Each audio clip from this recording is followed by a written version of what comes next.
Europe 8h13, votre invitée ce matin, Sonia Mabrouk, la ministre du Travail. Bienvenue sur Europe 1 et bonjour Elisabeth Borne. Bonjour. De nombreux Français qui nous écoutent ce matin scrutent et s'inquiètent de l'envolée de leur facture énergétique, le carburant. C'est une condition d'accès à l'emploi pour beaucoup de Français. Est-ce que vous craignez une étincelle, une colère de cette France qui travaille, qui se lève tôt et pourtant elle se serre la ceinture? On est bien sûr très attentif à l'évolution des prix des carburants. Je pense qu'on peut dire qu'on a été au rendez-vous ces dernières semaines pour protéger les Français de la flambée des prix de l'énergie qui concerne toute l'Europe, avec d'abord une aide exceptionnelle de 100 € pour les près de 6 millions de bénéficiaires du chèque énergie, ou encore le blocage de la hausse des prix du gaz, ou la hausse plus faible des prix de l'électricité au début de l'année prochaine. Donc on va voir si cette hausse se confirme sur les carburants. On est en train de travailler pour trouver les bonnes solutions pour protéger le pouvoir d'achat de ceux qui doivent prendre leur voiture tous les jours pour aller travailler. Évidemment, moi, c'est quelque chose auquel je suis très attentive. Est-ce qu'une piste, ce pourrait être une baisse de la TVA sur l'essence? Est-ce que c'est une piste que vous étudiez parmi d'autres? Je ne vais pas vous dire ce matin quelle est la solution. Mais est-ce qu'elle est sur la table? Ce qu'on veut, c'est une réponse efficace pour protéger les Français qui ont un pouvoir d'achat. Vous n'allez pas me dire que vous voulez une réponse inefficace, mais est-ce que cette piste est sur la table? Ça fait en théorie partie des pistes. Ensuite, il ne s'agit pas non plus d'encourager ceux qui ont des gros SUV, qui n'ont pas de problème de pouvoir d'achat. Donc il faut faire quelque chose d'efficace et qui protège effectivement les Français les Français modestes qui doivent prendre leur voiture pour aller travailler. Ce qui est compliqué, Elisabeth Borne, c'est que vous n'allez pas pouvoir longtemps affirmer, comme vous le faites, comme le fait le gouvernement, que le pouvoir d'achat des Français a augmenté sous ce quinquennat. Alors, c'est le cas. Il y a effectivement aujourd'hui une flambée des prix de l'énergie et il faut qu'on apporte des réponses sur les carburants comme on l'a fait pour le gaz et pour l'électricité.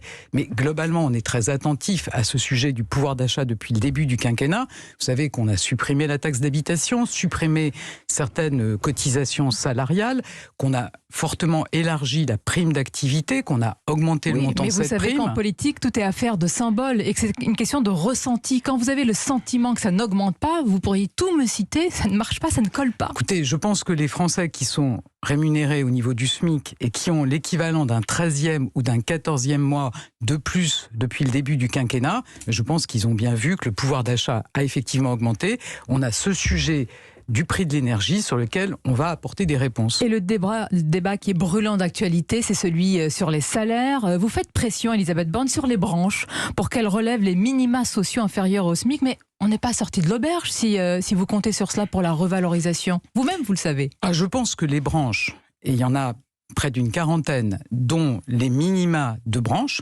sont inférieurs au SMIC. Il y a même certains secteurs dans lesquels les 5 premiers niveaux des grilles de rémunération sont inférieurs au SMIC. Là, évidemment, toutes ces branches, elles sont reçues au ministère du Travail par mes équipes et on attend qu'il y ait des gestes. Vous savez, moi j'ai reçu... Alors vous attendez, mais nous... Non, mais je pense qu'il y a des signes qui sont donnés aussi. Par exemple, dans le secteur des hôtels, cafés, restaurants, vous avez vu qu'il y a différentes propositions des organisations patronales.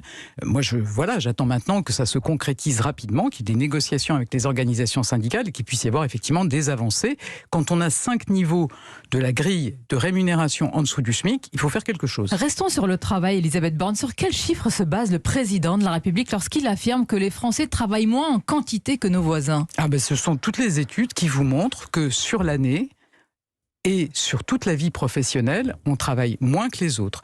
Donc c'est le cas. Bon, le chef de notre service économie, on ne va pas faire une bataille de chiffres ce matin, mais c'est important parce que ça va dire beaucoup évidemment de la politique qui est menée ces 6 prochains mois notamment. Le chef de notre service économique, Emmanuel Dutheil, a évoqué une étude de la DARES. Cette étude montre clairement que la France est le 3e pays où l'on travaille le plus. Sur la semaine. Ensuite, il faut regarder les choses sur l'année et sur toute la vie professionnelle. Et là, je vous assure que les études de la DARES, c'est les services du ministère du Travail, donc je suis avec attention ce qu'ils produisent comme études, nous montrent qu'on travaille moins que les autres. C'est un enjeu de compétitivité et donc de création d'emplois, et c'est aussi un enjeu de financement d'une protection sociale à laquelle je pense que tous les Français sont attachés. C'est aussi un enjeu de productivité. En réalité, le plus important, c'est pas le temps travaillé, c'est la productivité, et selon l'enquête, puisque là on va citer toutes les enquêtes d'Eurostat, nous sommes les plus productifs devant l'Allemagne. Non, mais je vous confirme qu'on est effectivement productif. Pas laisser penser que collectivement on est fainéant. Non, personne ne dit ça, en tout cas pas moi.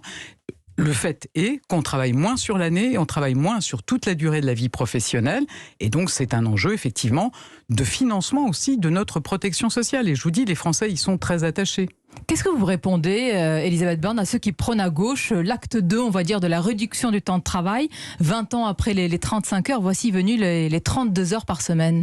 Enfin, moi, je trouve que c'est très décalé. Alors, pour les raisons qu'on vient d'évoquer, qu'on travaille moins que d'autres pays, et donc c'est un enjeu de compétitivité, je le redis, et donc de capacité de notre économie à créer des emplois, de financement de notre protection sociale.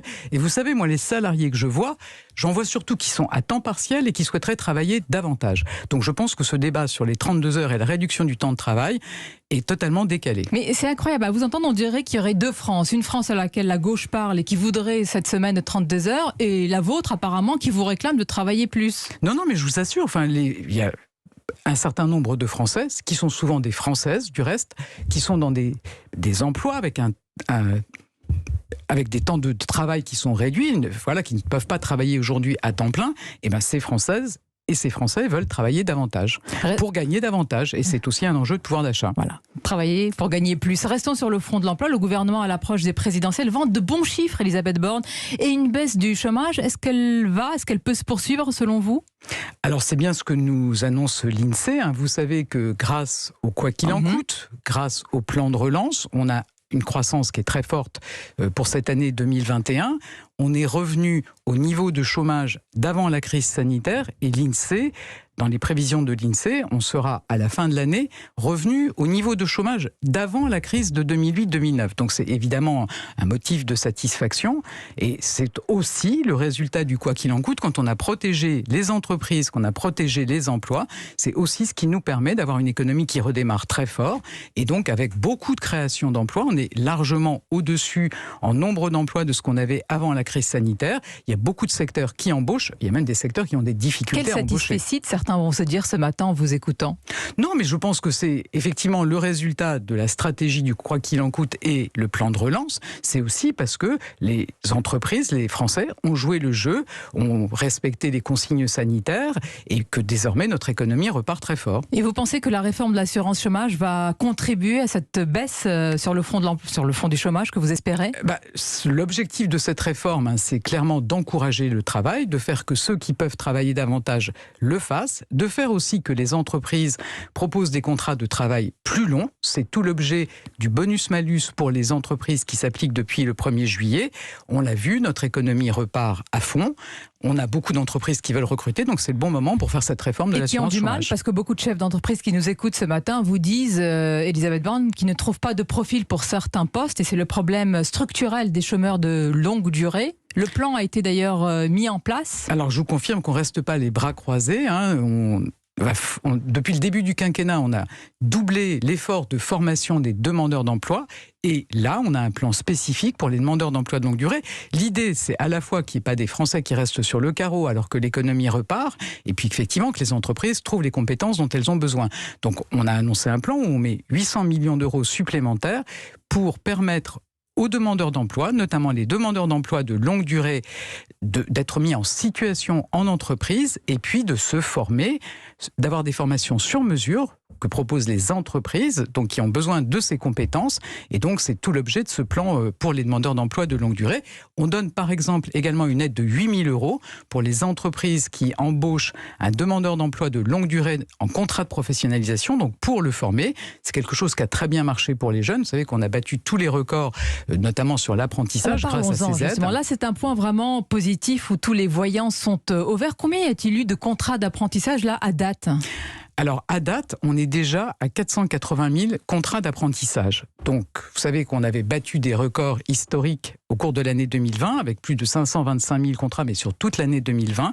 Aujourd'hui, on est déjà à 480 000 contrats d'apprentissage pour l'année 2021. Donc, je pense qu'on est bien parti pour battre à nouveau notre record de 2020. Enfin, une filière d'excellence reconnue à sa juste valeur, et peut-être aidée aussi, ça il faut le reconnaître, par la prime exceptionnelle. C'était Un jeune, une solution qui a boosté ces contrats. Alors, c'est un plan effectivement qui cartonne. On a 3 millions de jeunes qui ont pu trouver un emploi, un apprentissage, une formation ou un accompagnement grâce à ce plan. On a un site qui marche très bien, le site unjeune-une-solution.gouv.fr, où il y a 6 millions de jeunes qui se sont rendus sur ce site. Et puis effectivement, l'apprentissage, vous savez, ça fait des années qu'on en rêvait d'avoir plus de 500 000 apprentis. Et vous allez dire qu'on en a rêvé, vous l'avez fait, c'est ça? On l'a eu en 2020 et je pense qu'on est bien parti pour faire encore mieux qu'en 2020 pour 2021. Nous sommes aussi tenus par une situation sanitaire, il ne faut pas l'oublier. Malgré tout, en ce moment, Elisabeth Borne, quand même, les chiffres sur le plan sanitaire sont stabilisés, la situation s'améliore et pourtant le pass sanitaire est prolongé. Franchement, appelez-le tout de suite pass politique. Alors attendez, le pass sanitaire on n'a pas dit qu'on allait le prolonger jusqu'au mois de juillet 2022. On se donne la possibilité, si on en a besoin, oui, là vous me de faites pouvoir des le remettre en place. Enfin, non, je vous assure. Vous ouvrez la porte à une prolongation. On ouvre la porte à une prolongation. En quoi est-il sanitaire? Je ne comprends pas. Donnez-moi un argument qui montre que ce pass est encore sanitaire et n'est pas un pass politique. Mais vous savez, si on a pu l'été dernier, alors qu'on avait certains départements où on avait un taux d'incidence de 500, de 600, de 700, maintenir ouverts les restaurants. L'été dernier et aujourd'hui. Oui, mais ça reste vrai. Non, nous n'avons pas du tout les mêmes chiffres. Alors, on n'est pas du tout à ces chiffres-là. Et évidemment, dès qu'on le pourra, on allégera le pass sanitaire. Ça, c'est très clair. Aujourd'hui, le Conseil scientifique nous dit soyez prudents parce qu'on sait qu'avec ne vous abritez pas derrière le Conseil scientifique. Ah bah écoutez, on écoute ce que nous dit le Conseil scientifique. Mais vous regardez les chiffres aussi, vous les voyez. Depuis tout à l'heure, vous citez des chiffres. Je peux vous assurer que si la situation sanitaire reste favorable, ce qu'elle est aujourd'hui, malgré l'arrivée du froid de l'automne, évidemment, on allégera le pass sanitaire.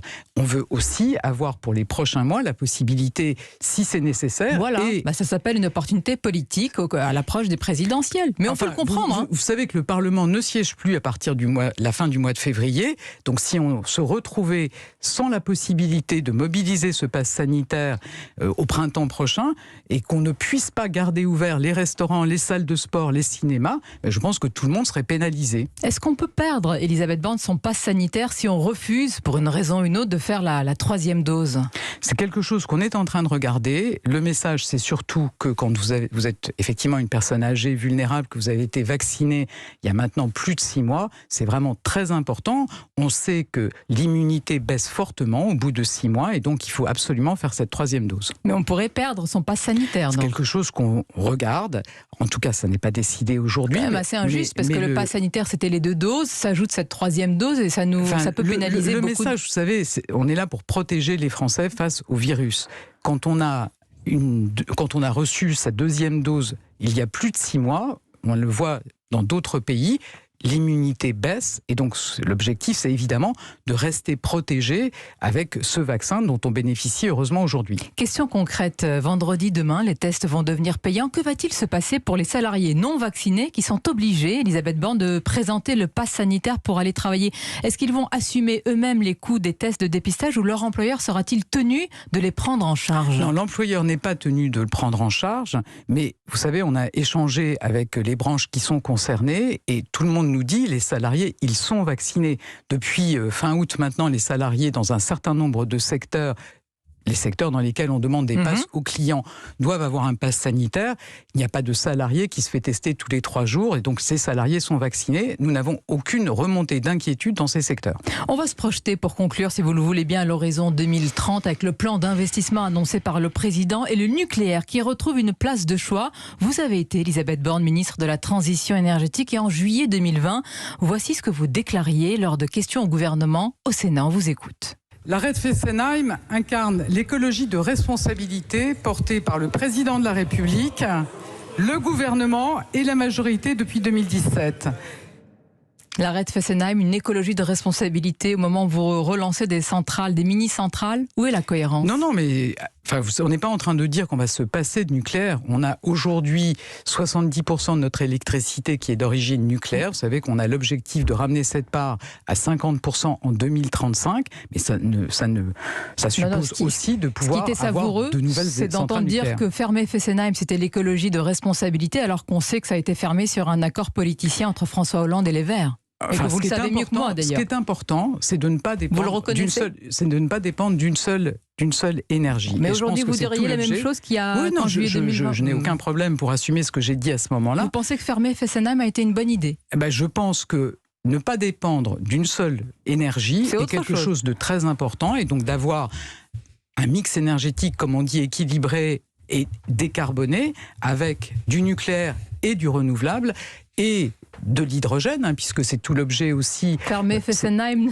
Être le leader sur l'hydrogène. Non, mais j'assume totalement que c'est une bonne idée de fermer Fessenheim. C'est une bonne idée de réduire progressivement la part du nucléaire. Vous ne me répondez pas.